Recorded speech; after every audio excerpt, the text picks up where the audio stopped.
Welcome to AI Paperslop. We are jumping straight into CompactionRL, reinforcement learning with context compaction for long horizon agents, fresh out of Tsinghua University. If you're an ML engineer building autonomous agents for complex coding or terminal tasks, well, you already know the pain of the context wall. Like, your long horizon agent inevitably runs out of context window. Oh, absolutely. It's the biggest bottleneck right now. Right. And the standard hack is context compaction, forcing the model to summarize past steps just to free up space.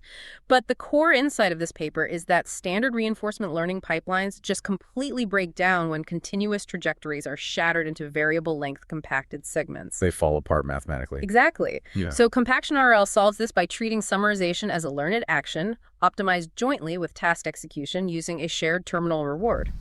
And by modifying proximal policy optimizations specifically through token-level loss normalization and cross-trajectory generalized advantage estimation, they actually extended the effective horizon without increasing peak context memory. And the performance jump is just wild.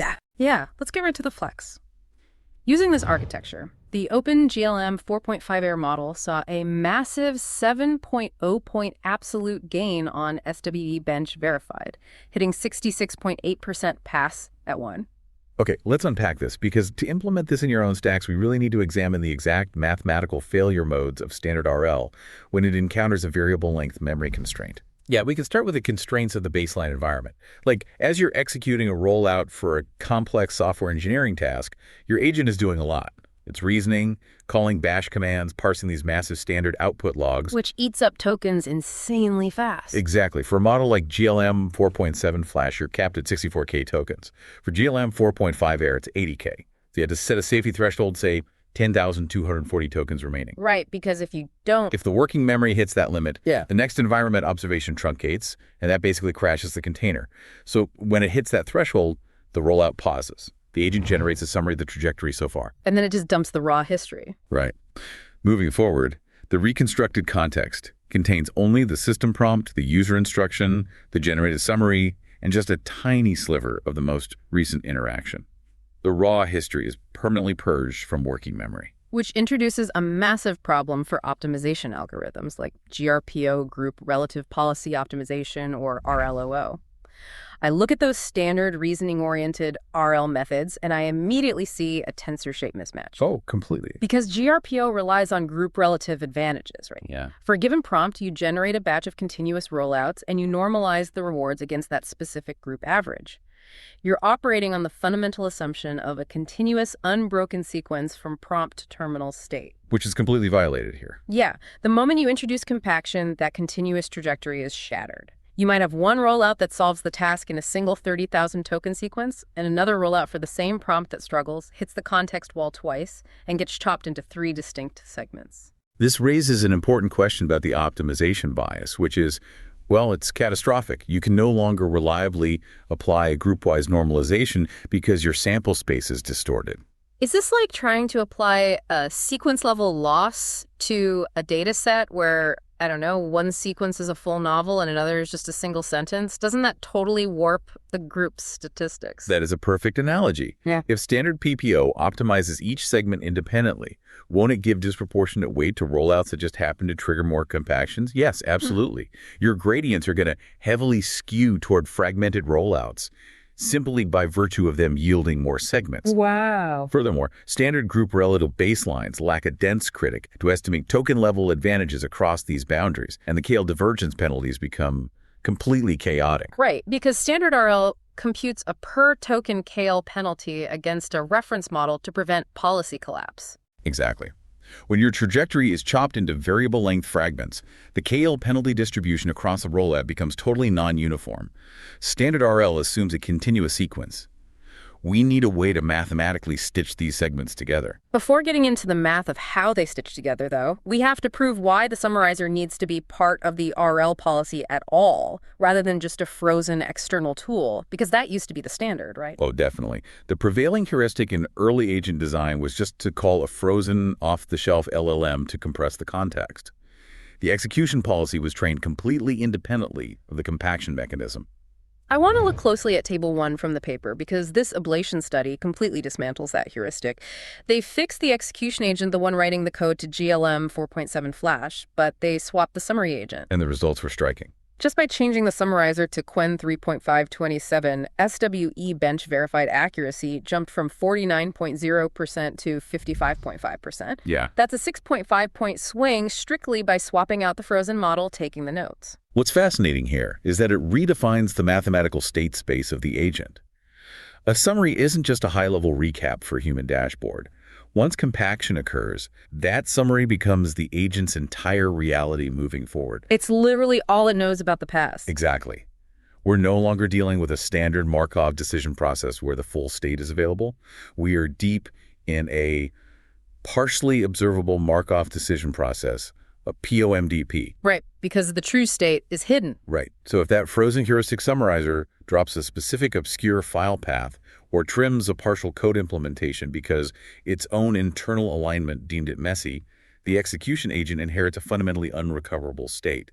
It's flying blind. And you can't solve that by just writing a separate reward model for the summarizer, can you? Because as engineers, we don't have access to the latent variables the execution policy needs to resume its specific thought process. No, we really don't. If I grade a summary based on readability or a hard-coded metric like did it extract all Python file paths, I'm just projecting human priors onto a neural network's reasoning chain. I have no idea if the execution agent actually needed the exact syntax of a failed error log rather than just the file path, to maintain its internal search tree. Precisely. Therefore, generating the summary must be cast as a standard action within the execution policy's action space. The summary tokens and the reasoning tokens must be trained jointly by the exact same terminal task reward. So they share the same loss. Yes.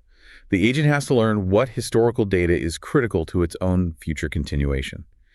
This mandates a unified PPO architecture, which forces us to finally confront the optimization bias we discussed earlier. Let's break down the mechanics of that modified PPO architecture, starting with the loss weighting issue, the novel versus the isolated sentence analogy. Because if you average the PPO loss at the segment level, a 500-token summary gets the same gradient magnitude as a 2,000-token execution trace, right? Which heavily destabilizes the policy updates. CompactionRL rectifies this by normalizing the clipped PPO objective purely at the generated token level. Okay, so breaking that down, how does the math actually change? The algorithm isolates the set of all optimized assistant token positions in a training batch. The normalization denominator becomes the absolute total of generated tokens across all segments, regardless of their origin. Oh, I see. Yeah, so every single trainable token, whether it belongs to a deep reasoning chain, a tool call, or a memory compression step, receives equal mathematical weight in the loss calculation. It flattens the variance completely. Yeah. The artificial boundaries of the compaction segments no longer warp the gradient scale, but that only solves the gradient weighting. We still have to fix the temporal credit assignment across the same boundary. Which is much harder. Right. I want to dive into their solution for this, Cross-Trajectory Generalized Advantage Estimation, or GAE. Because standard GAE is fundamentally broken in a compacted environment. It really is. If I write a highly effective summary in segment 1, and the final SWE-bench patch doesn't compile and return a positive terminal reward until segment 3, standard segment-level GAE would think the reward happened right at the end of segment 1, over-crediting it. Exactly. Standard GLE propagates the value function backwards from the end of the immediate segment. By treating a compaction boundary as a terminal state, the algorithm incorrectly anchors a surrogate reward right at the boundary. Which messes up the temporal difference residual. Yeah, it's entirely distorted. It makes the final task outcome appear artificially closer in the step sequence than it actually was in the global trajectory. It reminds me of the delayed credit assignment problems in asynchronous distributed systems, like if node 1 finishes a computation but the global state doesn't update until node 3 processes the payload. Right, the local update is out of sync. Exactly. Applying a local gradient update at node 1 based on a truncated timeline leads to catastrophic interference. Node 1 essentially learns superstition instead of capability because its local advantage estimator is lying about when the global success was actually achieved. That's a really great way to conceptualize it. To mathematically stitch the global trajectory back together, cross-trajectory GAE applies a precise trajectory position correction based on the token distance to the true end of the uncompacted rollout. Okay, so how do they calculate that correction? When calculating the local advantage for a specific segment, the algorithm computes exactly how many optimized tokens were generated after that segment within the same global rollout. We can define that forward token distance as n. So n serves as the exact temporal offset to the true terminal reward. Exactly. The algorithm takes the local GAE advantage calculated for the segment and multiplies it by the standard discount factors, gamma times lambda raised to the power of n. Oh, wow. So mathematically, it pushes the terminal reward back into the future by exactly n generated tokens. Yes. That perfectly aligns the value function critic with the true global horizon. If a summary was written to 4,000 reasoning tokens prior to the final successful tool call, its advantage estimate is decayed by exactly those 4,000 tokens. That is so elegant. It preserves the structural integrity of the temporal difference error across the compaction boundaries. It prevents the policy from treating the summary generation as a localized terminal goal. And the data validation here is undeniable.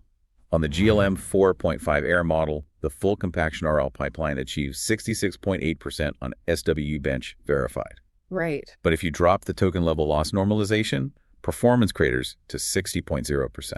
Maintaining the token loss but dropping the cross-trajectory GAE results in a drop to 63.0%. The math is literally the only reason this works. Joint training across variable length memory segments is functionally impossible without realigning the advantage estimator to the global token horizon. Let's shift from the mathematical architecture to the empirical training dynamics. I want to examine what this actually looks like when deployed in a highly constrained runtime. They evaluated this using the Terminus Care R agent scaffold within the Harbor environment. Harbor is a great testbed for this. It's a notoriously difficult, heavily containerized testing ground for terminal tasks, right? The agent is forced to issue raw bash commands, read deeply nested logs, and execute Python scripts, which just fills the context window with massive amounts of standard output noise. It's brutal on context limits. But even under a strict 64K context budget, GLM 4.7 Flash using CompactionRL hit 56.0% on SWE-bench Verified.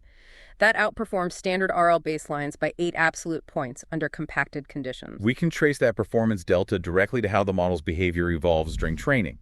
If you look at Figure 4 in the paper, it tracks the structural changes in the generated rollouts as the PPO steps progress. Here's where it gets really interesting.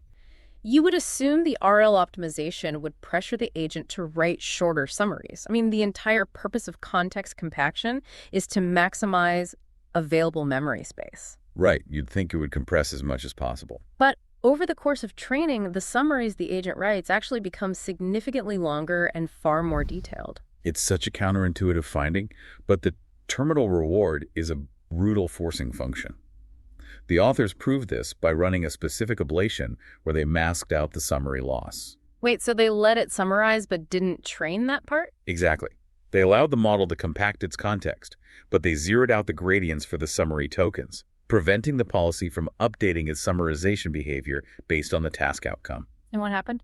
Under that masked condition, the summary lengths rapidly decreased over time. The agent basically defaulted to naive brevity.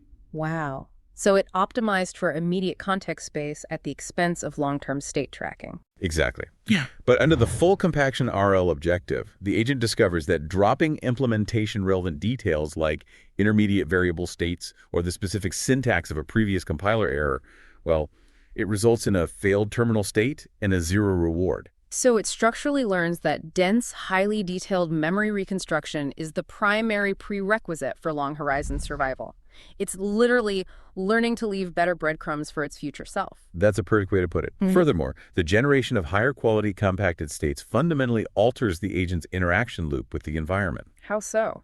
Well, in standard compaction setups, an agent often loses track of its current directory or the specific state of a file after a memory wipe. It's forced to waste context budget on redundant re-exploration, reissuing basic ls or cat commands just to reorient itself. Oh, I see. But by writing a highly accurate summary, the agent functionally eliminates that redundant exploration phase. Exactly. It trades passive historical log context for active reasoning context. Figure 4b visualizes this trade-off perfectly. Throughout training, the average number of reasoning tokens the agent generates per turn steadily increases. Because it uses the budget saved from avoiding redundant tool calls to execute deeper, step-by-step reasoning chains for its immediate actions. Right, and that shift in token allocation leads to a remarkably stable optimization process, which is reflected in the policy entropy metrics. Because normally entropy goes crazy in these setups, right? Yeah, in standard RL applied to compacted environments, policy entropy scales aggressively. When an agent relies on poorly compressed state history, it frequently encounters states lacking the necessary latent variables to determine the next action. So the policy distribution just flattens out as the model guesses, driving up the entropy. Exactly. But with CompactionRL, the policy entropy increases at a much slower controlled rate. The model maintains sharper probability distributions over its action space because its internal state tracking is robust. It actually knows what it's doing, rather than hallucinating based on a fragmented memory buffer. Precisely. So synthesizing the value here for your workflow, you don't necessarily need to pay the quadratic attention tax to scale your agent's context window to 1 million or 2 million tokens. No, brute forcing the context window is a really inefficient trend. Right, because hardware constraints aside, raw context scaling ignores the lost in the middle phenomenon anyway. Just because an agent has 1 million tokens of standard output logs in its context window doesn't mean its attention heads can accurately retrieve the single failed test case from 400,000 tokens ago. Exactly. CompactionRL proves that infinite context is a crutch, not a necessity. By embedding summarization directly into the RL pipeline as a trainable action and securing the gradients with token-level loss and cross-trajectory GAE, you teach the model the active skill of memory management. You allow it to navigate massive search spaces under a strict, small context budget by continuously curating its own POMDP state. But, if we project the trajectory of this methodology forward, it introduces a fascinating philosophical implication for agent alignment. Okay, I'm intrigued. What do you mean? Well, in these current experiments, the system prompts explicitly instruct the model to preserve information in a structured, human-readable format, like lifting original goals, completed actions, and unresolved errors.